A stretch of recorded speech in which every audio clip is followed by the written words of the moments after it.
Hello and welcome back to Hudson Auto Films. You join us on a lovely grey, rainy English day, and today we are back on the 4x4 Aston, or what's left of the 4x4 Aston. In the last episode I pressure washed this thing down and revealed what is a pretty good front half and a absolutely not very good rear half. There is a lot of rust, especially on the underside of the rails, which certainly need addressing, not only to make it safe, but if we're ever going to get this thing through an MOT. So today we're going to strip the back down, clean it up, cut some metal out, put some new metal in, and hopefully have a much more solid chassis. And of course, whenever I do anything complicated, I'm joined by a very special guest. Hello, YouTube. Isaac is back. No additional thoughts. So I think what we're going to do is one of us is going to start cleaning up the mess, and another one of us is going to remove the fuel tank, that sort of thing. And then we can start cutting things out and putting bits in.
Okay, so this seems like a good moment to check in.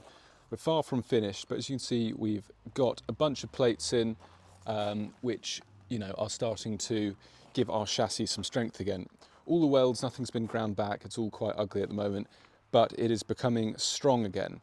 One choice you might have seen is there's a couple of pinholes, nothing massive, just here and here, that we put a plate over. And I went to sleep and I couldn't quite deal with the idea of the rust just coming back. So I came back today, and I chopped them out and just got rid of any thin metal around it, which obviously was a bit more extensive than the pinhole, which is a good thing really. So we're going to do a proper job. We've got this whole lower portion tacked in, which was one of the worst rust areas.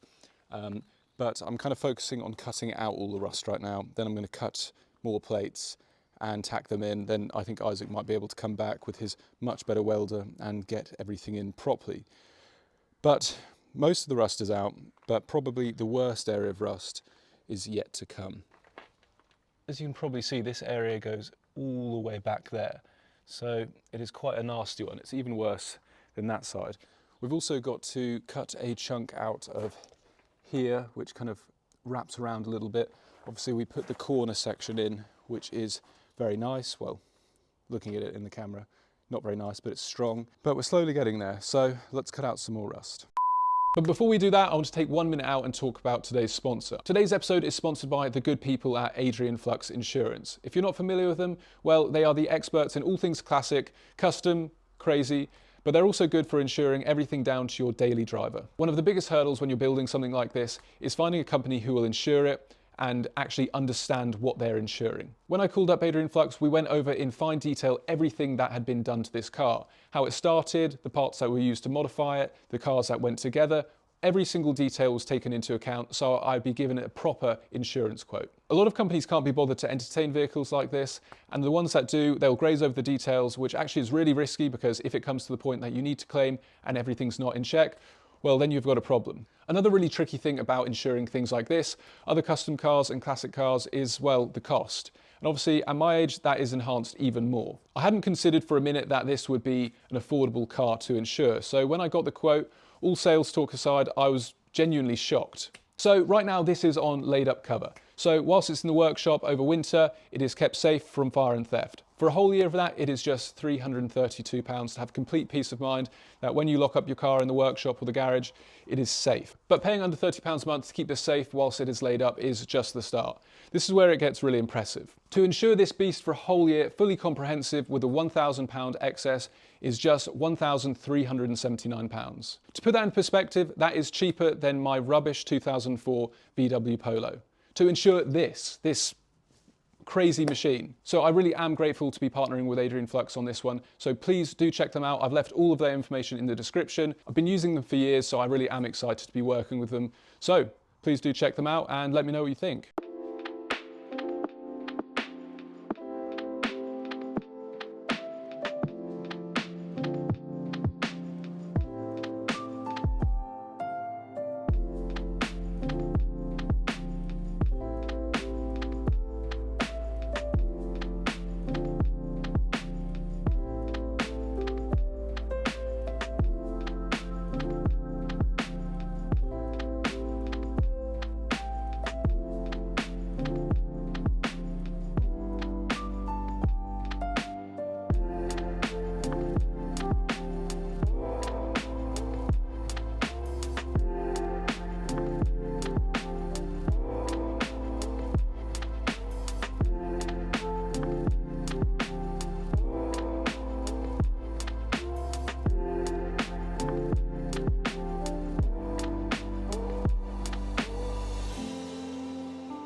Okay, so there we have it. In conclusion, it is safe to say we are not the best of welders. Believe it or not, that was actually about 4 days of work. It is such a nasty job. Even though the chassis was clean and, I did my best to get rid of the grime, just when you're cutting out all this rust, it creates such a mess and you just continually find more and more problems. It's a bit of a bottomless pit. Isaac was here for the first day and he is a much better welder than I am, and his welder is infinitely better than mine. So the most progress was really made on day one, and we got the first portion of the underside on, we got that back lower rail done and a bunch of other bits, and they are looking good. Still a lot of areas around them to go. And then the following 2 days I dealt with these side bits, cutting out the plates we had put in, cutting out as much rust as possible as you saw, and doing what I could. As you can see with my welder, I'm not a good welder, so I'm not blaming it on the welder, but my welder is so bitty, it's just a bit rubbish and I'm not very good at using it. So a bunch of the welds, there's kind of lots of holes in it still when I ground it back. So really the next thing is I need to beg Isaac to come back for a morning and just go around all of the welds I've done and just finalise them. And then we need to properly get in the rail on that side, which I was just cutting out, which I couldn't take it any further because my welder wouldn't even tack the plate in properly. I kind of just about got it, a bunch of horrible pigeon welds, held it in just about. But we need his welder and his skills to get everything just final across the line, and then we should have a solid chassis, which will be very exciting. Once the chassis is all welded up, I'll have the fun job of grinding everything back and getting rid of all the surface rust and making this thing smart again, painting it black, and it will just be a really nice clean base for the freshly painted Aston body when it happens to go back on too. Please do accept my apologies for a bit of a slower video. These things always take way longer than you plan for, especially when it's not your kind of primary skill. And like I said in the last video, the final rebuild of the 4x4 Aston, because we want everything to be nice, is just going to be a bit of a process. I'd like to see it done this summer, but it's just a long job. Building up in the first place when you're not concerned about the finishes or MOTs and actually having anything safe and proper, it's very quick because you're just cutting things out, slotting things on and trying to make it drive. But we're in the proper stage now. I want this thing to be nice. I want it to be something I'm actually proud of and not just, a bodge job Banham, if you know what I mean. But as soon as we get this done, then it is smooth sailing. I love things like bodywork, believe it or not. So the rest of the build, I feel quite confident in flying through it. So I'm very excited for all of that. By this point, the Banham build will have wrapped up, and the plan was to test it. That is still going to happen. I think you'll be seeing that next week based on kind of when I think this is coming out.